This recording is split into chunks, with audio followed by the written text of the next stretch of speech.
बहू, कल मेरी बेटी की नंद की सगाई है, तुझे यही साड़ी पहन के चलना है उसके ससुराल। माँ जी, मेरे पास तो बहुत सारी साड़ियाँ हैं ना, मैं उनमें से कोई पहन लूंगी ना। पर माँ जी, ये साड़ी बहुत भारी है, ये मैं नहीं संभाल पाऊंगी। मैं एक काम करती हूँ, मेरे पास जो साड़ी है मैं वही पहन लेती हूँ, इसे आप रख लीजिए। हाँ, मुझे पता है कि तेरे पास 200 रुपए वाली बहुत सारी साड़ियाँ हैं, लेकिन तू वो सब नहीं पहन कर जाएगी। जितना बोल रही हूँ उतना सुन, यही साड़ी पहन कर जाएगी हमारे साथ। बहू, तू क्या चाहती है? तू वही अपनी सस्ती से 200 रुपए वाली साड़ी पहनकर मेरी बेटी के ससुराल जाएगी और वहाँ हम लोग की बेइज्जती करवाएगी? नहीं, तू यही पहन कर आएगी। समझ में आई बात? माँ जी, अगर मेरे आने से दीदी के ससुराल वालों के सामने आप लोगों की बेइज्जती होगी तो फिर मैं आप लोगों के साथ नहीं आऊंगी। हाँ, तो यही बेहतर होगा कि तू वहाँ हम लोगों के साथ मेरी बेटी के ससुराल नहीं आए, वरना लोग ताने मारेंगे कि इसकी बहू तो 200 रुपए वाली सस्ती साड़ी पहन कर आ गई। माँ जी, मैं गरीब भले हूँ, पर उसका ये मतलब तो नहीं है कि आप लोग हमेशा मेरी बेइज्जती करते रहे। क्या गरीब होना पाप है? आप अरे बहू, तेरी माँ का फोन आया था, तेरे पापा की तबीयत बहुत खराब है। हाँ माँ जी, मुझे पता है। पता है का क्या मतलब है? तुम तैयार हो जाओ, इस वक्त तुम्हारे मायके में तुम्हारी जरूरत है। लेकिन माँ जी, मैं इनसे पूछी नहीं हूँ। कोई जरूरत नहीं है पूछने की। बहुओं को अपने मायके जाने के लिए किसी से पूछने की जरूरत नहीं है। तू तैयार हो जा, मैं भी तेरे साथ चल रही हूँ। ठीक है माँ जी, मैं अभी तैयार होके आती हूँ। सोना, हाँ। ये लो तुम्हारी मम्मी का फोन आ रहा है। हेलो। हेलो। हाँ बेटा, मेरी तबीयत खराब है, तुम घर आ जाओगी? ठीक है, अभी तो मैं किचन में काम कर रही हूँ, मैं इनसे पूछ के बताती हूँ आपको। पूछ के बताना। ठीक है। सुनो। हाँ। वो क्या है ना, मम्मी की थोड़ी तबीयत ठीक नहीं है, मैं सोच रही हूँ आपका खाना बना के थोड़ी देर मिल आऊँ उनसे।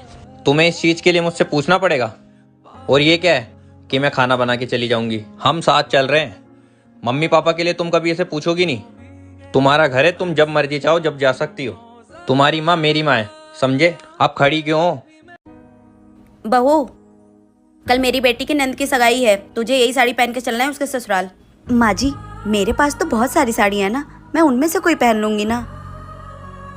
पर माँ जी, ये साड़ी बहुत भारी है, ये मैं नहीं संभाल पाऊंगी। मैं एक काम करती हूँ, मेरे पास जो साड़ी है मैं वही पहन लेती हूँ, इसे आप रख लीजिए। हाँ, मुझे पता है कि तेरे पास 200 रुपए वाली बहुत सारी साड़ियाँ हैं, लेकिन तू वो सब नहीं पहन कर जाएगी। जितना बोल रही हूँ उतना सुन, यही साड़ी पहन कर जाएगी हमारे साथ। बहू, तू क्या चाहती है?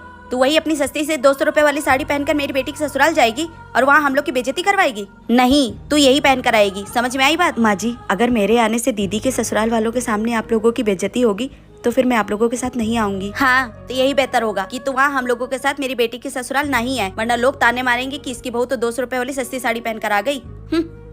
माँ जी, मैं गरीब भले हूँ, पर उसका ये मतलब तो नहीं है कि आप लोग हमेशा मेरी बेइज्जती करते रहे।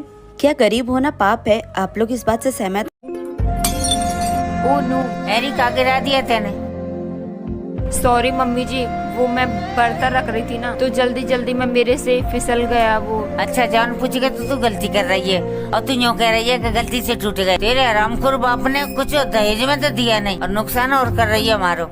ये तो खर्चा बहुत हो गया शादी में, मुझे लगा तेरे बाप दहेज में कुछ देगा, कुछ लिया ना दिया उस हरामखोर ने हमारे ऊपर और थूप दिया तुझे। मम्मी जी, बस 2 कप ही तो टूटे हैं, प्लीज आप मेरे पापा तक तो मत जाइए ना। तो बोल दे हरामखोर तेरे उस बाप से मेरे 10 लाख रुपए दहेज के दे दे। मम्मी जी, माना उन्होंने मुझे दहेज नहीं दिया, पर उन्होंने मुझे बड़े लाड प्यार से पाला है। ऐसा है, ज्यादा जुबान मत चला मुझसे, चल अपना काम कर।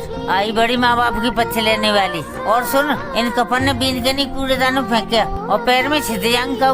मैं अभी उठा देती हूँ। मनुष्य कहीं की नुकसान करती रहती है। किसी की बेटी को दहेज के लिए इतना परेशान कर